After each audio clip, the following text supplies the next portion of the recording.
देखिए पहले लाइव तस्वीरें अपने दर्शकों को दिखा दें। ये उस वक्त की तस्वीरें हैं जब ईरान ने जवाबी हमला किया।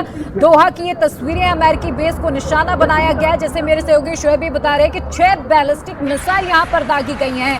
शोएब, अब हम अपने दर्शकों को ये तस्वीरें भी दिखा रहे हैं जब ईरान ने ये जवाबी कार्रवाई की है और कतर के दोहा में अमेरिकी एयरबेस को टारगेट किया गया। ये अमेरिका का सबसे बड़ा एयरबेस मिडिल ईस्ट में माना जाता है। ईरान ने बैलिस्टिक मिसाइल यहां पर दागी। अमेरिका में अल उदैद एयरबेस है जहां पर आपको बता दें ये हमला ईरान की तरफ से किया गया है। ईरान के मिशन का नाम बशर अल फतेह है। इस मिशन को नाम दिया गया और फिलहाल डोनाल्ड ट्रंप व्हाइट हाउस में इस वक्त सिचुएशन को देख रहे हैं। एक हाई लेवल मीटिंग की जा रही है। आपको बता दें कि विदेश मंत्री और सेना प्रमुख भी अमेरिका के इस मीटिंग में मौजूद हैं। शोएब, एक बयान ट्रंप का है जिसमें उन्होंने कहा था कि देखिए भाई, ईरान का जो डिफेंस सिस्टम है वो मजबूत है, बेहद मजबूत है, लेकिन इतना भी नहीं कि वो अमेरिका के सामने टिक पाए। और अब ऐसे में ईरान के सामने क्या चुनौती होगी और फिलहाल ये जो अटैक किया गया इसमें कितना नुकसान, अभी तक कोई जानकारी आई है? देखिए, ईरान की जो डिफेंस मिनिस्ट्री है उसकी तरफ से एक बयान जारी किया गया है और इस बात को माना गया है कि हालांकि कतर की जो एयर डिफेंस मिनिस्ट्री है वो ये कह रही है कि इसको इंटरसेप्ट कर लिया गया है अल उबैद एयरबेस पर जो हमला किया गया था और अब इस पूरे मामले की जांच की जा रही है। डिड नॉट रिजल्ट, किसी तरह की इंजरी या डेथ की कोई खबर नहीं है। ये कतर की जो डिफेंस मिनिस्ट्री है उसकी तरफ से अभी एक बयान जारी किया गया है। तो नुकसान हुआ है या नहीं, इसके बारे में अभी जांच की जा रही है। हालांकि जो मिनिस्ट्री है वो ये कह रही है कि जो भी मिसाइल आए थे उनको सक्सेसफुली रोक दिया गया है। तो देखना यही है कि क्योंकि ईरान अलग दावे कर रहा है और ईरान की तरफ से कहा जा रहा है कि जो उसका पीसफुल यानी कि शांतिपूर्ण जो भी परमाणु कार्यक्रम था उन पर निशाना साधा गया था अमेरिका की तरफ से, इसलिए उन्होंने इसको निशाना बनाया गया है। लेकिन अब जो कतर की जो मिनिस्ट्री है उसकी तरफ से कहा जा रहा है कि शायद कि ये सक्सेसफुल नहीं हो पाया है, उस तरह से उन्होंने इस हमले को रोक दिया है। हालांकि अभी शुरुआती जानकारी है, यकीनन जांच भी की जा रही है।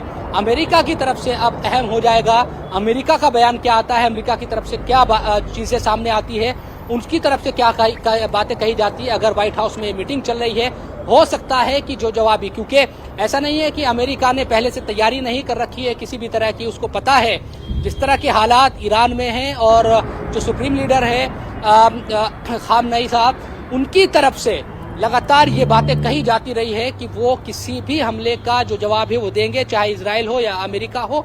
और अमेरिका को ये बात पता है कि ईरान की तरफ से अगर किसी भी तरह का हमला किया जाता है तो यकीनन उसको क्या करना है।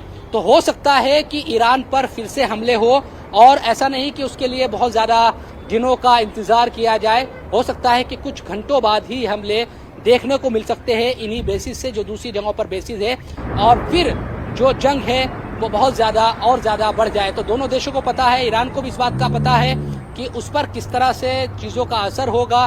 सैन्य शक्ति के तौर पर वो कितना मजबूत है ये ईरान भी जानता है, और अमेरिका जाहिर सी बात है कि इस वक्त ताकत के लिहाज से वो सुपर पावर खुद को कहता है, तो वो भी, उसको भी पता है कि उसको क्या करना है। तो इंतजार यही करना है कि उसकी तरफ से क्या किस तरह की चीजें सामने आती है और ये जो जंग का दायरा है वो किस तरफ और बढ़ता हुआ दिखाई देता है। तो कुल मिलाकर ये बात सही साबित हुई, जो ईरान कह रहा था कि हम पलटवार करेंगे, उसकी तरफ से पलटवार किया गया है। और अमेरिका जो कह रहा था कि अगर उसके अड्डों को निशाना बनाया जाता है तो फिर उसकी तरफ से कार्रवाई की जाएगी। तो वहां से किस तरह की जो आक्रामकता है या फिर कहे कि जो भी पलटवार है, किस तरह का जो एक्शन है वो उसकी तरफ से लिया जाता है। इजराइल के हमले भी लगातार जारी है, अमेरिका इसमें सीधे तौर पर कूद गया है, ईरान की तरफ से हमले कर दिए गए हैं। तो पूरे मध्य पूर्व में इस वक्त एक हलचल सी मच गई है और इसका असर यही होगा। देखिए, पहले से ही तमाम जो लोग हैं, जो विदेश के भी लोग हैं, वहां पर जो रह रहे हैं अलग अलग देशों के लोग, वो पहले से ही परेशान है।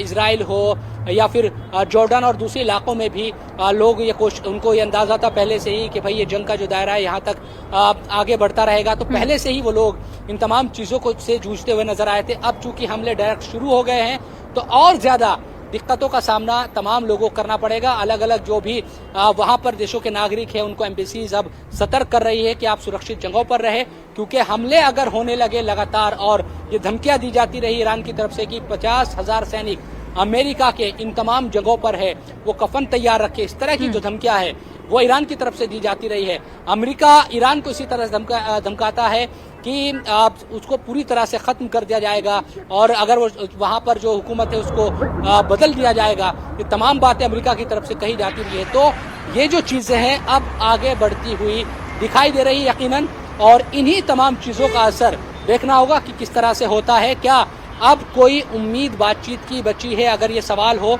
तो अभी इस तरह की चीजें नजर नहीं आ रही है। लगातार 13 तारीख से आज चूंकि 23 तारीख हो चुकी है, 10 दिन हो चुके हैं इस पूरी जंग को चलते हुए, और अमेरिका भी इसमें कूद पड़ा है। पहले से ही जानकार कह रहे थे। तो यकीनन जंग का जो दायरा है वो अब आगे बढ़ता हुआ दिखाई दे रहा है। तमाम अंतर्राष्ट्रीय जो मंच है उस पर जो भी अपीलें की जा रही है कि आप शांति बनाए रखिए, आप टेबल पर टॉक कीजिए, उन तमाम चीजों का कोई असर होता नहीं दिखाई दे रहा है। तो नुकसान हुआ है या नहीं हुआ, इससे ज्यादा महत्वपूर्ण बात यह है कि अमेरिकन अड्डों पर हमला हुआ है और अमेरिका यकीनन इन तमाम चीजों को लेकर कहता रहा है कि वो ईरान को इसका जवाब देगा। तो अब देखना होगा कि उसकी बिल्कुल शोएब बनी रहेगा। एक बार फिर से अपने दर्शकों को अपडेट दे देते हैं। ईरान ने कतर में स्थित अमेरिकी ठिकानों की ओर 6 बैलिस्टिक मिसाइल दागी। आपको बता दें कि इस हमले को अमेरिका पर ईरान की जवाबी कार्रवाई के तौर पर देखा जा रहा है और अब ट्रंप इसको लेकर एक्टिव हो गए हैं। व्हाइट हाउस में इस वक्त हाई लेवल मीटिंग चल रही है जिसमें विदेश मंत्री ज्वाइंट चीफ भी मौजूद हैं। ट्रंप ने व्हाइट हाउस में